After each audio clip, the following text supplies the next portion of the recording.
Hola, hola, Mix. Oigan, tenemos que hablar. He visto a mucha gente en los comentarios soñando con ver a Mao Mao con la corona de emperatriz y a Jinxi en el trono, reinando felices por siempre. Y miren, visualmente serían la pareja del siglo, pero hoy les vengo a explicar con pruebas en la mano por qué eso sería el peor final y por qué el verdadero final feliz es que Jinxi renuncia a todo. Sí, así como lo oyen, vamos a analizar la psicología, la política y esos momentos clave de las novelas que nos gritan ¡sáquenlos de ahí!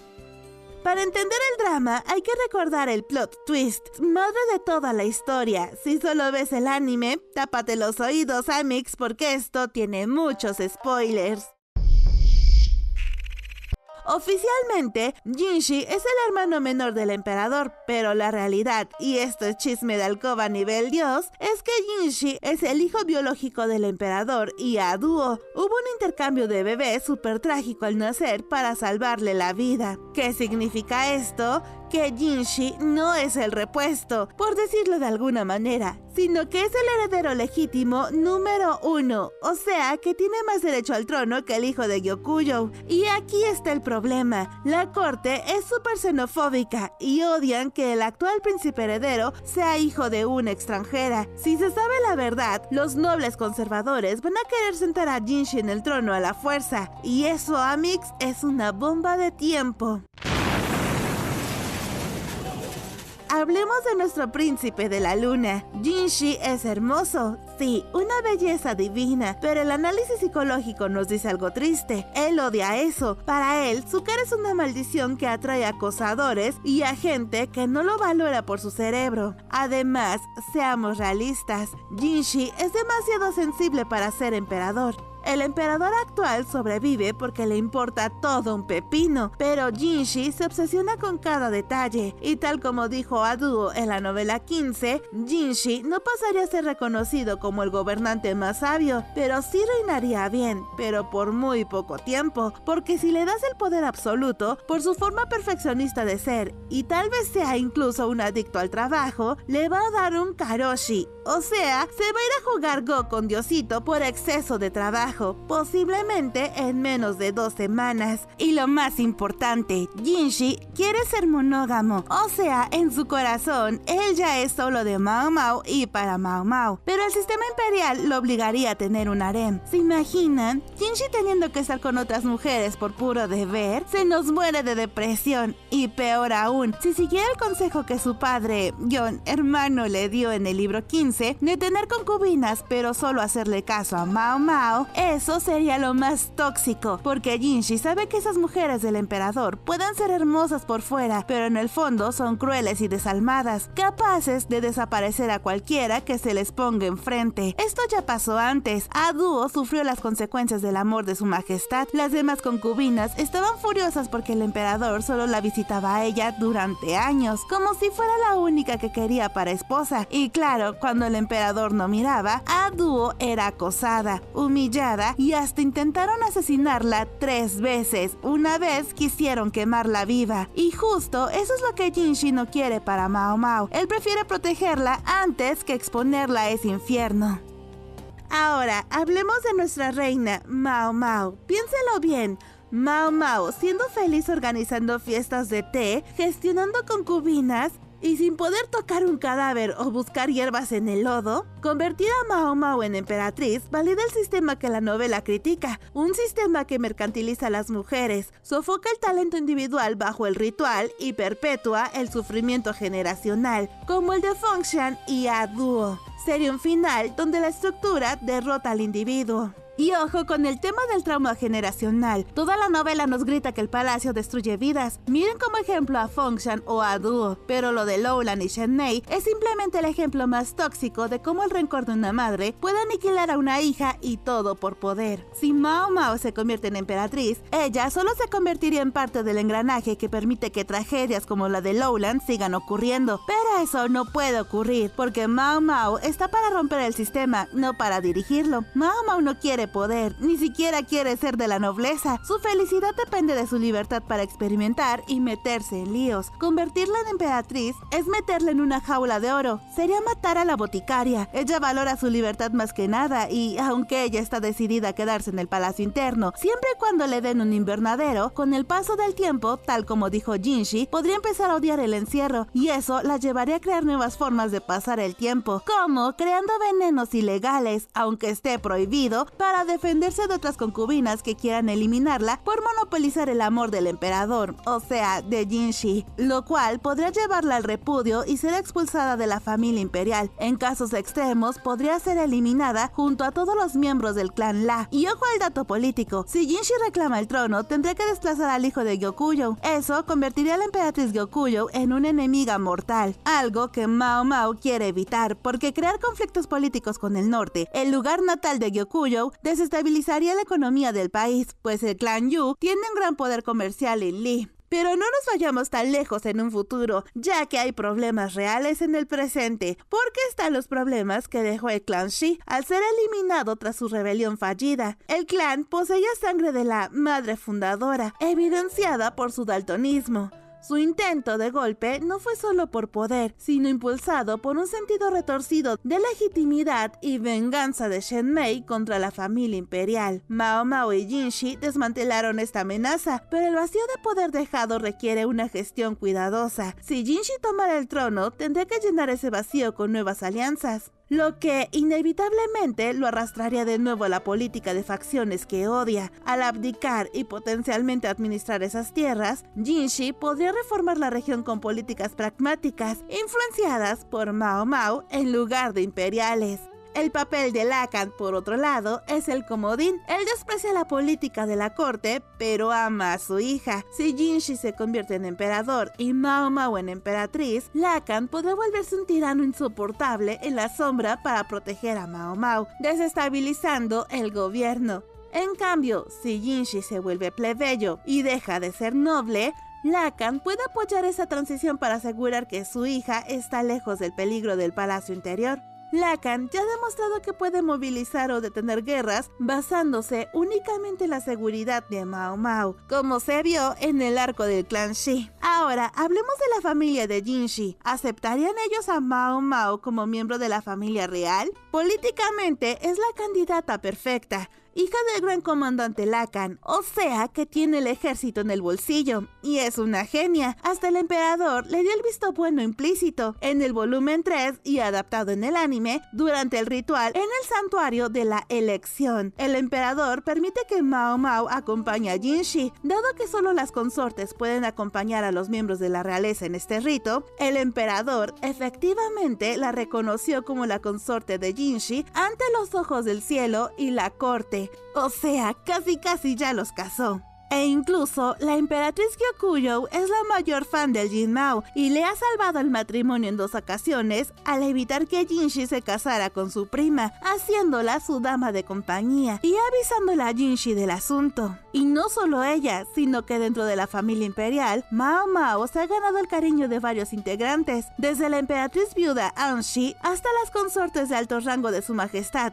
e incluso de Aduo y la abuelita de Jinshi, Suiren, quien se lo dejó muy claro a Jinshi en el volumen 7 cuando le pidió que se casara pronto y que le llevara de regreso a Mao Mao, y también en el volumen 13 cuando organizó en secreto una velada súper romántica llena de afrodisíacos para que Jinshi y Mao Mao le dieran un bisnieto. Y ahora, Mao Mao quiere ser parte de esta familia, aunque ella haya declarado ante su futura suegra, Aduo, en el volumen 13, que planeaba hacer que Jinshi se comprometiera tanto con ella, así ella no tendría ningún arrepentimiento. La verdad es que sus acciones inconscientes demuestran lo contrario. Esto sucede en el volumen 15, después de que Mao Mao le salvara la vida al mismísimo emperador durante una operación súper riesgosa del apéndice. El emperador la mandó a llamar para ofrecerle una recompensa, lo cual podría poner al emperador en su bolsillo. Pero ¿qué hace ella? Mao Mao, siendo Mao Mao, trata al emperador con una falta de reverencia notable, ofreciéndole libros eróticos o raros para que olvidara el tema de la recompensa, y como le insistió el emperador,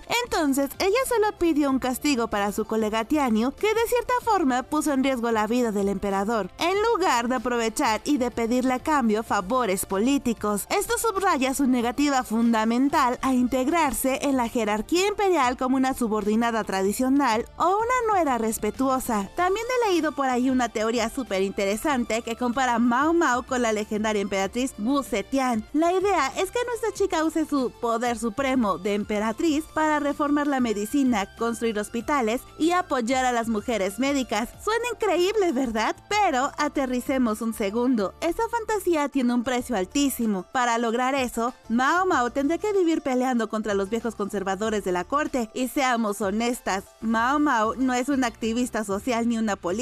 Ella es una científica pragmática que ama trabajar desde las sombras, no bajo los reflectores. Obligarla a ser la cara pública de una revolución médica le chuparía toda su energía vital. Y lo peor es que perdería su esencia. Mao Mao es una conservadora, una boticaria que vive feliz en los márgenes. Si la convertimos en la madre de la nación, dejaría de ser ella misma. Además, imagínense el estrés y la presión constante por producir un heredero. Su cuerpo dejaría de ser suyo para convertirse en un objeto del Estado. Para Mao Mao, eso sería una pesadilla. Así que no, Mao Mao emperatriz es técnicamente posible, pero temáticamente es una tragedia. Bueno, entonces decimos que escapen. De hecho, en el volumen 16, la misma Mao Mao le pregunta a Jinshi, ¿te gustaría convertirte en plebeyo? Y él le dice que sí le gustaría, y eso lo dijo con total honestidad. Además, no es un secreto que Jinshi ha intentado por todos los medios abandonar la línea de sucesión, llegando incluso a degradar su estatus del hermano imperial a esclavo de la emperatriz. Pero aquí viene el golpe de la realidad. Jinshi es hermoso y un genio para la burocracia, pero Amix, el hombre no sabe hacer nada práctico, no sabe cultivar, no sabe cocinar, y recordemos que en el palacio ni siquiera se vestía solo. ¿Y se imaginan a quién le tocaría hacer todo eso? Exacto, a Mao Mao. Y si hay algo que nuestra boticaria detesta, es tener que actuar como sirvienta o niñera. Ella no quiere perder su tiempo abrochándole la túnica a Jinshi o cuidándolo como si fuera un bebé gigante. Ella quiere estar creando medicinas, no sirviéndole. Esa dinámica de amo inútil y sirviente competente arruinaría por completo la igualdad de pareja que tanto nos costó verlos construir. Además, tienen demasiados enemigos. El clan Shi, sectas raras como la de la Dama Blanca, sin la protección del palacio serían blancos fáciles. Y seamos honestos, Jinshi tiene un sentido del deber tan grande que roza lo autodestructivo. Recordemos que este hombre tiene una tendencia peligrosa a trabajar hasta el desmayo y asumir cargas imposibles. Literalmente, se juega la vida por responsabilidad. ¿De verdad creemos que alguien así podría vivir tranquilo en un pueblo mientras el país se cae a pedazos? Imposible. Si se escapa, la culpa por abandonar a su familia y a su gente se lo comería vivo. Vivir huyendo y pobres no es romántico, es peligroso y psicológicamente insoportable para él. Aunque admito que será absolutamente hermoso ver a Jinshi intentando entrar por fin en el mundo de Mao Mao. Imagínenselo con las mangas remangadas tratando de diferenciar una hierba medicinal de una venenosa solo para impresionarla. Sería el momento que todos soñamos, con él dejando de ser el príncipe inalcanzable para ser simplemente el aprendiz de su boticaria favorita. Pero Amix, aquí viene el golpe de realidad. A largo plazo, esa ternura podría volverse frustración pura. Jinshi está acostumbrado a ser competente y perfecto en la corte. Verse fallando una y otra vez en tareas básicas, dependiendo de Mao Mao para todo y sintiéndose un estorbo en lugar de un apoyo, podría herir su orgullo. Ese paraíso rural podría terminar fastidiándolo al hacerlo sentir inútil, creando un resentimiento que ni la mejor medicina de Mao Mao podría curar. Entonces, ¿cuál es la solución? La renuncia. Y tengo pruebas de que hacia allá va la historia. Hablemos del volumen 8. ¿Recuerdan cuando Jinshi se marcó el cuerpo con el emblema de la familia de Gyokuyo? Eso fue hardcore. Fue una jugada maestra. Políticamente dijo, soy vasallo de la emperatriz, no quiero el trono. Fue un mensaje brutal y permanente a la corte. Esto tenía como objetivo anular los movimientos de las facciones que querían usarlo para usurpar el poder a Gyokuyo. Románticamente, se dañó su cuerpo perfecto. En esa escultura, un cuerpo con cicatrices pierde valor para matrimonios políticos. Básicamente, se devaluó para que solo alguien a quien no le importe la apariencia como Mao Mao lo quiera. Y esa es la prueba de amor más tóxica y hermosa a la vez. Y bueno, Mao Mao reconoce esto y asume la responsabilidad de tratar la quemadura, sellando un pacto tácito de exclusividad.